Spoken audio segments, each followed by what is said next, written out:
오늘 우리에게 주시는 하나님의 말씀은 이사야 5장 1절에서 7절까지의 말씀입니다. 한 절씩 교독하겠습니다. 나는 내가 사랑하는 자를 위하여 노래하되 내가 사랑하는 자의 포도원을 노래하리라. 내가 사랑하는 자에게 포도원이 있으며 심히 기름진 사내로다.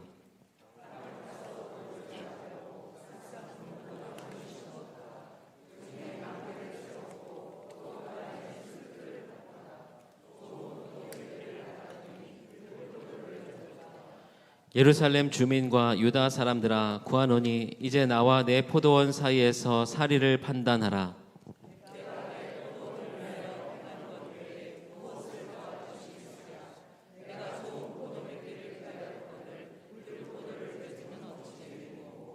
이제 내가 내 포도원에 어떻게 행할지를 너희에게 이르리라. 내가 그 울타리를 걷어 먹힘을 당하게 하며 그 담을 헐어 짓밟히게 할 것이요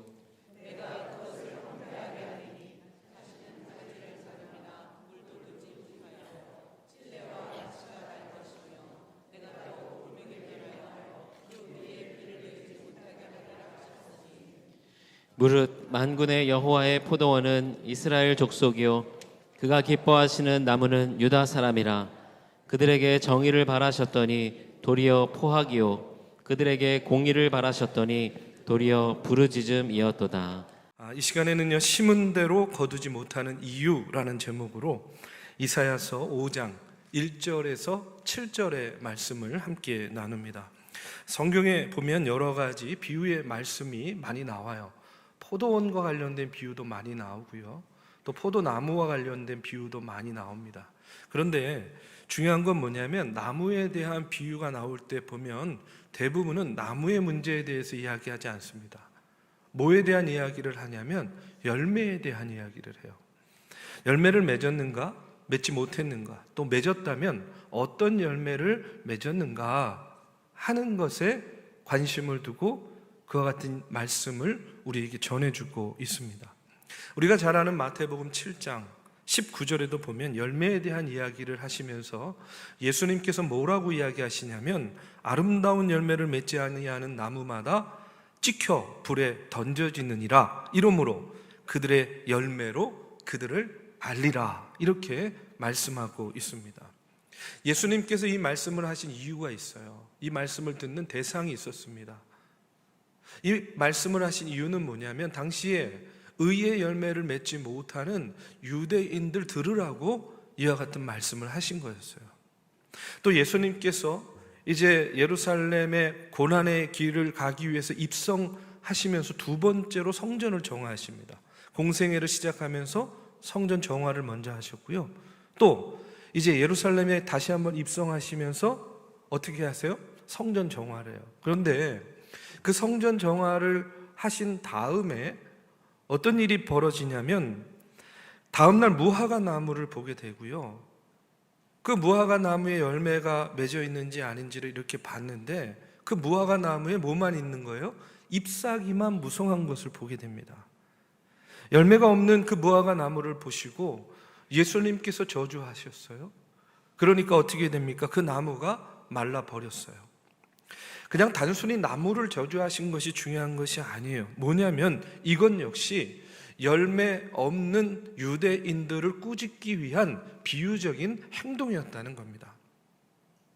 이렇게 하나님이 열매 없는 그런 자기 백성들을 꾸짖으셨습니다. 그런데 그것은요, 지금도 마찬가지예요.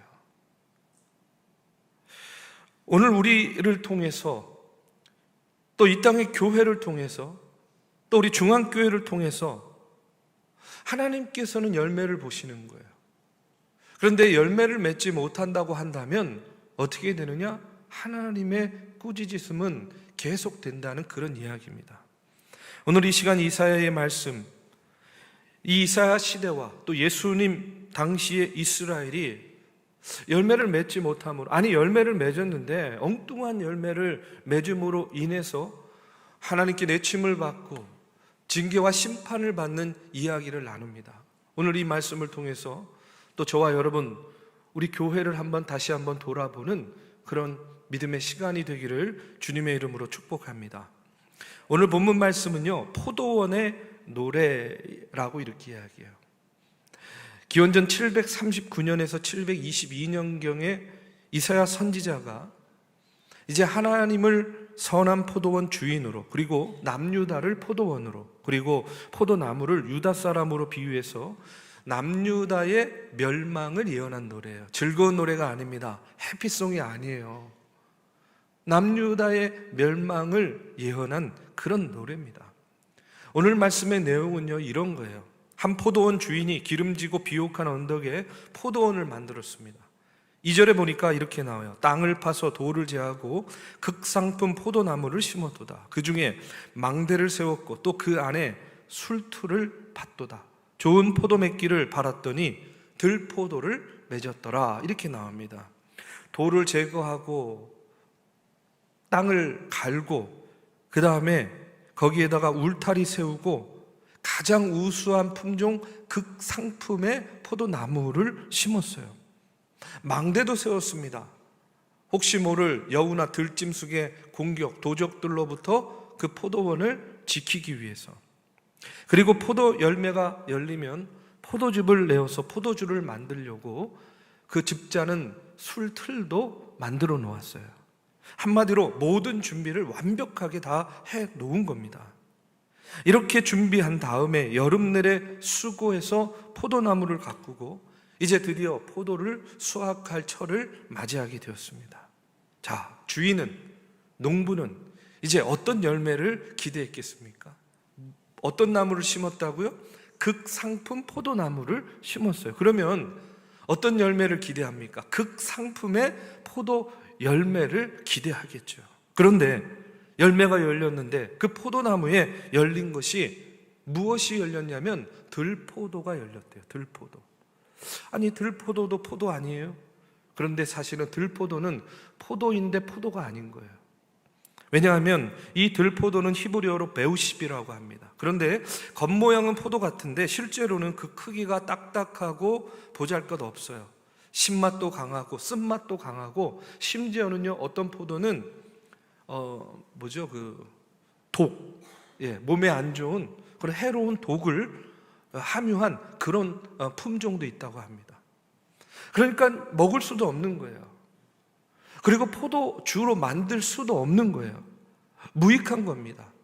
그래서 영어 성경에 보면요, 이 들포도를 무가치한 것들 혹은 나쁜 열매, bad fruit이라고 이렇게 번역을 하고 있어요.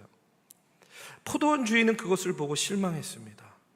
그리고 주인은요, 이렇게 이야기합니다. 4절에 보니까 내가 내 포도원을 위하여 행한 것 외에 무엇을 더할 것이 있으랴. 내가 좋은 포도 맺기를 기다렸거늘 들포도를 맺음은 어찌 됨인고.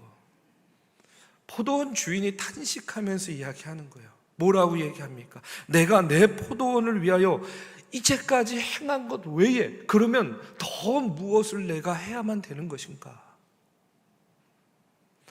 내가 내 포도원을 위하여 행한 것 외에 무엇을 더 할 것이 있었더냐? 무슨 말입니까? 한마디로 최선을 다했다는 거예요. 최선의 은혜를 베풀었다는 거예요. 나는 포도원 주인으로서 내가 할 수 있는 모든 것, 할 수 있는 것 다 했다. 물 주고 가꾸고 애를 써서 정성을 다해서 키웠다는 거예요. 무엇을 더 할 것이 있으랴? 이렇게 탄식할 만큼 이제는 나는 더 이상 할 것이 없구나. 그러면서 7절은요, 이렇게 이야기합니다. 무릇 만군의 여호와의 포도원은 이스라엘 족속이요 그가 기뻐하시는 나무는 유다 사람이라. 그들에게 정의를 바라셨더니 도리어 포악이요 그들에게 공의를 바라셨더니 도리어 부르짖음이었도다. 하나님께서 우리가 잘 알지 않습니까? 애굽에서 종살이 하던 이스라엘 백성들을 출애굽시키셨어요. 그리고 그들을 하나님의 백성으로 삼으시고 어떻게 하셨습니까? 가나안 땅으로 인도하셔서 정착하게 만들었습니다. 우리가 잘 알듯이 다윗과 솔로몬 시대에는요, 그 당시 팔레스타인 지역에서 가장 부유하고 강한 나라로도 세워주셨어요. 그런데 그 이후에 그들의 후손들은 어떻게 했느냐? 교만했습니다. 불순종했어요. 먹고 살만하니까 이제 안정감을 갖게 되니까 눈을 돌려서 우상을 숭배하는 겁니다. 하나님의 말씀대로 살지 않았습니다. 불의하고 타락하고 방탕한 생활을 하게 되었어요. 한마디로 말해서 죄악의 포도, 들포도만 잔뜩 맺는 그런 삶을 살았다는 그런 이야기입니다. 그런 이스라엘을 보시고 하나님이 탄식하고 실망하는 거예요. 내가 너희를 위해서 무엇을 더 할 것이 있겠느냐? 내가 너희를 위해서 도대체 무엇을 더 해야만 되겠느냐? 그래서 하나님께서는 탄식하고 실망하면서 그들에게로부터 어떻게 하는 거예요? 손을 떼는 거예요. 손을 떼자마자 결국 어떻게 됩니까? 이스라엘은요, 바벨론의 침략을 받아서 멸망당하게 되는 거예요. 백성들은 포로로 잡혀갑니다. 고통과 절망 가운데에 살게 되는 거예요. 이것이 이사야 선지자의 입술을 통해 들려주는 이스라엘의 상황, 포도원의 노래의 이야기예요.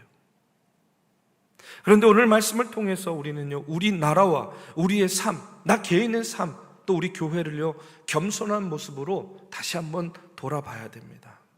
자, 보십시오. 우리도 하나님께서 죽을 수밖에 없는 죄인인데 우리를 독생자 예수 그리스도를 보내주셔서 구원해 주셨잖아요. 여러분 믿으십니까? 구원해 주셨어요. 그리고 이 땅에 사는 동안 내가 원하는 만큼은 아니어도 한번 여러분 돌아보세요. 하나님께서 그때 그 필요에 따라 채워주시고 공급해 주셨어요. 그래서 우리가 어디에 있든지 무엇을 하든지 우리가 먹고 우리가 살고 우리가 누리면서 여기까지 온 거 아니겠습니까? 하나님께서는요, 우리에게 선한 양심도 심어주셨어요. 우리에게 믿음도 심어주셨고 소망도 심어주셨고 사랑도 심어주셨어요. 하나님이 우리에게 심어준 건 그런 겁니다. 그러면서 하나님은 기다리는 거예요. 뭘 기다립니까? 우리가 그 의의 열매를 맺기를 기다리고 계시는 거예요. 저도요, 제 삶을 돌아보면요, 오늘 말씀을 준비하면서도 깨닫게 되는 게 뭐냐면 이런 거예요. 아, 내가 수고한 것에 비해서 더 많은 것을 거두는 삶이었던 것 같아요. 과연 내가 이 자리에 설 만큼, 내가 이렇게 쓰임받을 만큼 내가 수고하고 애썼는가, 이렇게 생각해 볼 때에 거둔 것보다 훨씬 부족해요. 난 분명 그만큼 하지 않은 것 같은데 하나님께서 더 큰 은혜로, 더 큰 결과로 채워주셨다 하는 것을 다시 한번 깨닫게 됩니다. 늘 죄짓고 불순종하면서 살 때가 많았는데 그런 내 모습에 비해서 하나님께서 넘치도록 은혜를 베풀어 주신 거예요. 그래서 지금 이렇게 살아가고 있다 하는 그런 깨달음을 먼저 얻게 됩니다. 우리가 믿음의 눈으로 바라보고 영적으로 바라보면 하나님께서는 언제나 내가 노력한 것에 비해서 훨씬 더 열매 맺기에 필요한 최선의 것으로 우리를 채워주셨다라는 깨달음을 얻게 돼요. 그런데 그렇게 해주셨는데 들포도를 맺는 거예요. 들포도를 맺어놓고 변명하는 겁니다. 그리고 오히려 불만이 많아요. 하나님, 왜 나를 도와주시지 않았어요? 아니, 왜 나만 도와주지 않는 거예요? 왜 나를 이렇게 내버려 두시는 거예요? 나를 왜 여기에 보내신 거예요? 세우신 거예요? 농부를 탓하고 주인을 탓하는 겁니다. 나는 할 만큼 했어요. 그런데 상황이 따라주질 않았어요. 나는 할 만큼 했는데 그런데 도와주는 사람이 없었어요. 늘 언제나 다른 것에 다른 이들에게 책임을 두고 책임을 전가시키는 그런 삶을 살 때가 너무 많았다는 거예요. 근데 여러분, 우리는 잘 알지 않습니까? 인생의 순리, 인생의 진리가 뭐냐? 여러분, 인생은요 추수와 같아요. 그렇죠? 심은 대로 거두는 거 아니겠습니까? 그리고 심은 것을 거두는 거예요. 그래가지고요, 성경이요, 노아의 때에 이미 이 순리, 이 진리의 말씀을 우리에게 전해주고 있습니다. 창세기 8장 22절의 말씀에 보면 이런 말씀이 나와요. 땅이 있을 동안에는 심음과 거둠과 추위와 더위와 여름과 겨울과 낮과 밤이 쉬지 아니하리라. 이게 이 땅의 순리입니다. 하나님께서 정해 놓으신 진리예요. 땅이 있을 동안에는 심음과 거둠이 있다는 거예요. 심은 대로 거둔다는 거예요. 적게 심으면 적게 거두는 것이고 많이 심으면 많이 거두는 거예요. 자, 콩 심은데 뭐 나는 겁니까? 팥 심은데 뭐 나는 겁니까? 다시 한번, 콩 심은데 팥 심은데, 여러분, 이것이요, 하나님이 정해 놓으신 이치요 순리라는 거예요. 언제부터? 노아의 때부터. 그렇기 때문에 현재의 행동이 미래의 조건을 결정하는 겁니다. 여러분, 이런 말이 있어요. 생각을 심어 행동을 거두고, 행동을 심어 습관을 거두고, 습관을 심어 성품을 거두고, 성품을 심어 운명을 거둔다, 이렇게 이야기해요. 우리는요, 자기가 심은 것을 거두면서 살아가는 거예요. 친절을 심으면 친절을 거두는 겁니다. 증오를 심으면 증오를 거두는 거예요. 미움을 심고 원한을 심으면 또 다른 하나의 미움과 원한을 당연히 거둘 수밖에 없겠죠. 수고하고 수고한 대로만 살아가면, 심은 대로 거둔다는 이 원리를 내가 받아들이고 내 인생의 철학으로 삼고 살아가면요, 이 세상은요 참 조용할 거예요. 이렇게 어수선하지 않을 거라고 저는 생각합니다. 여러분, 오늘 말씀은 어떻게 보면, 그런데 이런 심은 대로 거둔다 하는 진리를 거스르는 말씀처럼 들려요. 왜냐하면, 자, 분명히 극상품 포도나무를 심었어요. 그러면 순리대로 하면 뭘 거둬야 돼요? 극상품 포도 열매를 거둬야 돼요. 그런데 오늘 말씀은 극상품 포도 열매를 심었는데 뭘 거둔 거예요? 들포도가 맺힌 거예요. 여러분, 이것이 어찌된 일입니까? 이 순리를 거스르는 일이 비가 적었기 때문일까요? 걸음이 적었을까요? 아니면 주인의 정성이 부족했을까요? 아니면 중간에 종자가 바뀌었을까요? 불가능한 일이죠. 도대체 무엇 때문이라고 생각하십니까? 왜 심은 대로 거둬야 되는데 심은 대로 걷지 못하는 이와 같은 일이 벌어졌는가?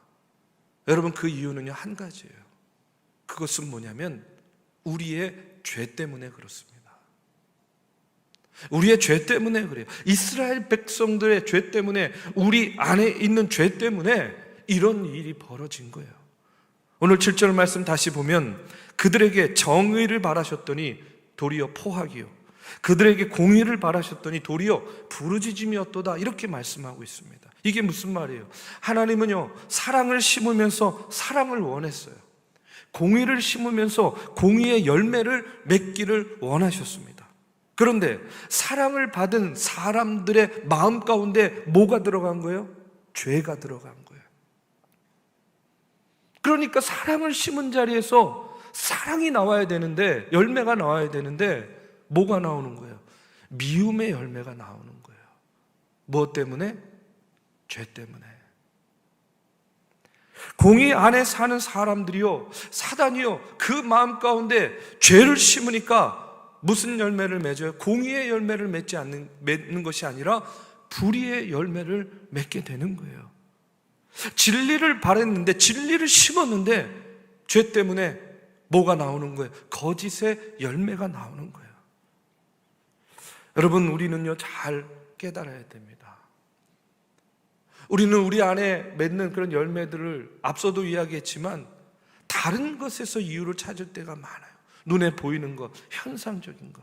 그래서 너 왜 그런 열매를 맺었어? 왜 들포도가 나왔어? 그럴 때 가난 때문에 그랬어요. 환경 때문에 그랬어요. 사람 때문에 그랬어요. 그래서 내가 불의한 이유가 그런 가난 때문에, 형편 때문이라고 항변합니다. 내가 누군가를 미워하고 정죄하는 이유가 여러분, 사랑이 적어서라고 생각해요. 아니에요. 그 전에 우리 안에 죄가 있기 때문에 그래요. 죄가 들어왔기 때문에 그런 겁니다. 여러분, 열매라는 것이 많다, 적다, 이것은 이야기할 수 있지만 여러분, 그 종자가 바뀌는 원인이 되는 것은 아니에요. 톨스토이의 작품 가운데 재난의 원인이라는 소설이 있습니다. 근데 이 소설에 보면요, 이런 이야기가 나와요. 담장 하나를 사이에 두고 아주 사이좋게 지내는 두 집이 있었어요. 그런데 어느 날 이쪽 집에 있던 닭이 담장을 휘리릭 넘어가가지고 이쪽 집에다가 계란, 알을 낳았어요. 자, 이제 잠에서 깨어나셔서 잘 이제 그 이야기를 잘 쫓아오셔야 됩니다. 그래야 이해가 되시는 거예요. 다시 한번 말씀드릴게요. 사이가 좋은 두 집이 담장 하나를 사이에 놓고 살고 있었는데 이쪽 집에 있던 닭이 어느 날 담장을 넘어가가지고 이쪽 집에다가 알을 낳은 거예요. 그런데 이쪽 집의 아이가 그것을 본 거예요. 닭은 이제 자기 집으로 휘리릭 넘어왔죠. 자, 이 알을 낳은 집 아이가 이쪽 집의 아이한테 친구니까, 친한 친구니까, 야, 우리 닭이 너네 집으로 넘어가서 너네 집 마당에다가 알을 낳았어. 그러니까 그 알을 돌려줘. 이렇게 얘기를 했어요. 이 아이가 가가지고 이렇게 찾아보더니 이러는 거예요. 없는데? 알이 없어. 계란이 없어. 그러니까 이 두 아이들끼리 이제 싸우기 시작한 거예요. 아니야, 분명히 우리 닭이 너네 집 마당에다가 알을 낳았어. 아니야, 찾아봐도 없어. 이 아이들이 죽기 살기로 싸우니까 그것을 엄마들이 봤어요. 엄마들이 말려야 되는데 또 싸우는 거예요. 우리 아이가 거짓말할 아이가 아니에요, 막 이러면서. 엄마들이 싸우니까 아빠들까지도 싸우게 되었어요. 자, 이 싸움이 점점 커지면서 너무 화가 나가지고 이쪽 집에서 이쪽 집에다가 불을 질렀어요. 이야기입니다, 이야기. 뭐 그렇게까지 놀라시지 마시고, 자, 이쪽 집에다 불을 질렀어요. 그런데 바람이 불어가지고 이 재가 이쪽, 불씨가 이쪽으로 넘어와가지고 이쪽 집도 같이 타버리게 되었어요. 자, 두 집이 다 잿더미가 되었습니다. 이제 잿더미에 앉아서 별을 쳐다보면서 하룻밤을 지내면서 이들이 이제 반성을 하는 거예요. 도대체 무엇 때문이었는가? 어쩌다가 이 지경이 되었는가? 여러분, 무엇 때문에 이렇게 되었어요? 달걀 하나 때문에, 계란 하나 때문에. 자, 이것은요 그냥 현상인 거예요. 톨스토이가 이 이야기를 통해서 우리에게 깨닫게 하고자 하는 바는요, 계란 때문이 아니라는 거예요.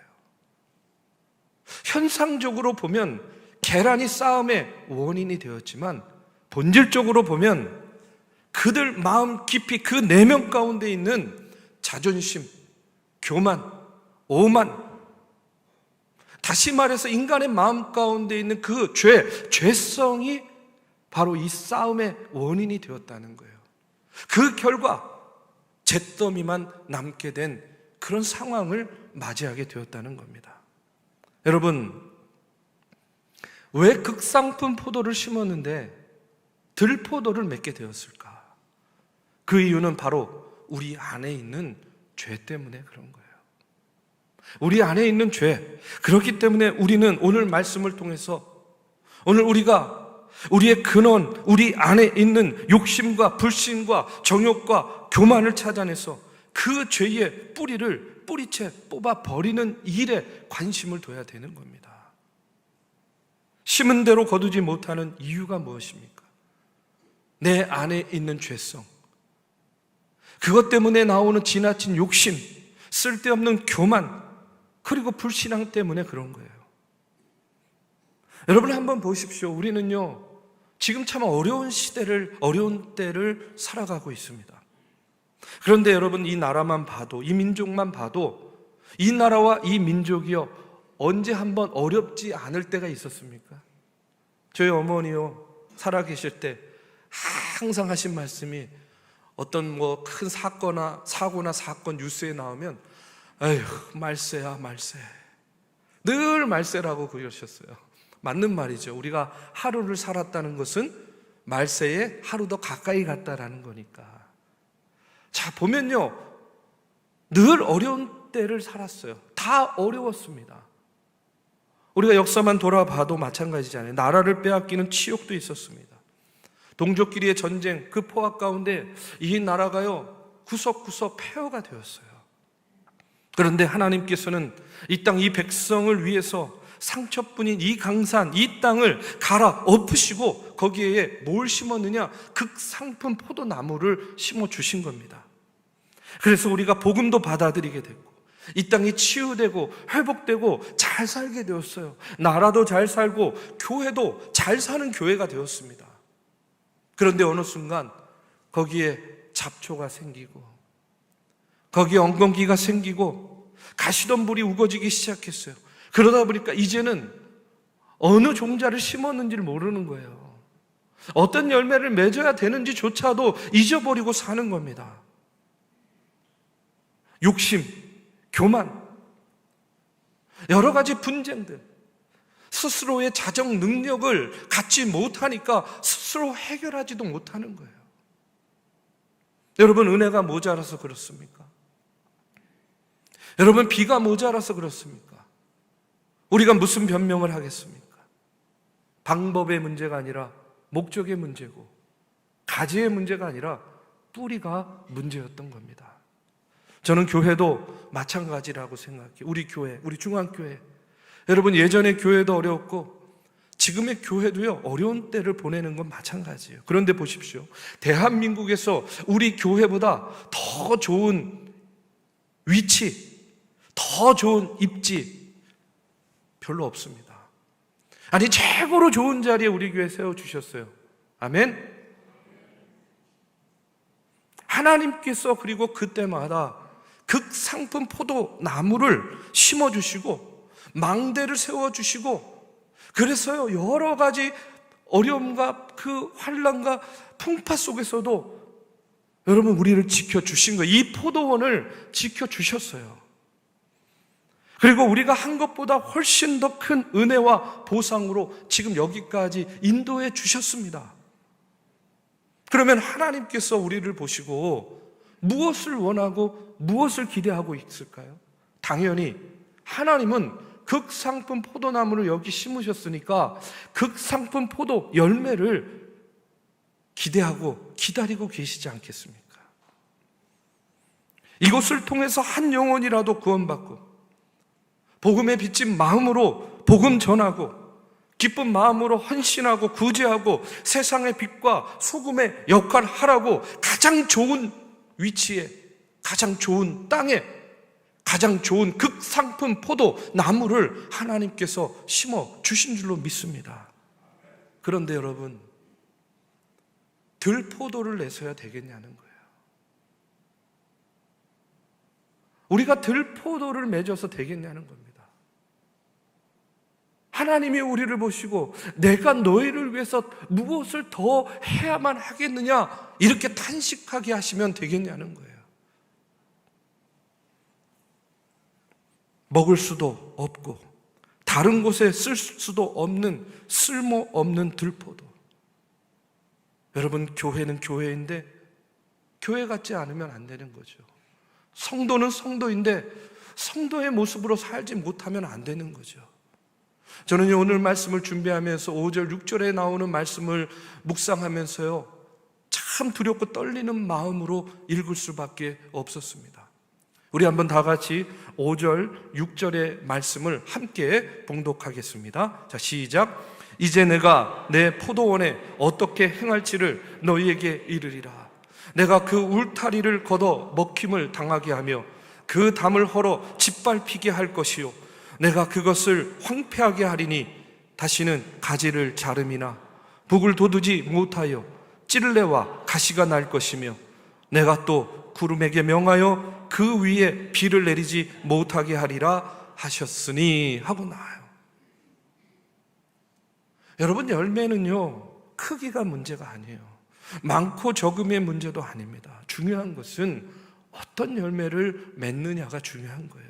하나님께서 심은 대로, 그 주인의 기대대로 열매 맺지 못하면 이와 같은 일이 벌어지는 겁니다.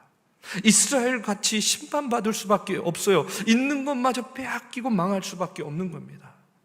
여러분, 공동체, 교회 공동체 일으켜 세우는 것, 여러분, 이것은요, 땅을 파고 돌을 일구고 씨앗을 심고 망대를 세우고 물 주고 햇볕 쬐고 많은 시간과 노력이 필요한 일입니다. 그런데 그 안에 죄가 들어와서 들포도와 같이 쓸모없는 그런 열매를 맺게 되면, 여러분 보십시오. 여러분 주변에 많지 않습니까? 세우는 것은 십수년, 아니 그 이상 걸려서 세우는데 무너지는 거는요, 한순간에 무너지는 거 얼마나 많이 봅니까? 열매는 서두른다고 맺어지는 것이 아니라, 여러분, 우리가 좋은 나무가 되고 또 때가 되면 그 열매는요, 맺어질 수밖에 없는 겁니다. 중요한 것은 뭐냐? 주인의 소원대로 우리가 극상품 포도나무가 되어서 그와 같은 열매를 맺는 것이 중요한 것이죠. 우리 하나님께서는 지금도 이 나라와 이 민족, 한국교회, 그리고 우리 중앙교회에 더할 것 없는 은혜를 베풀고 계시는 줄로 믿습니다. 하나님께서는요, 지금 이 순간에도 여러분의 삶 속에서 더할 것 없는 은혜로 인도해주고 계시는 줄로 믿습니다. 하나님께서는 우리에게 극상품 포도나무를 심으셨어요. 믿음을 심고 소망을 심고 사랑을 심으셨습니다.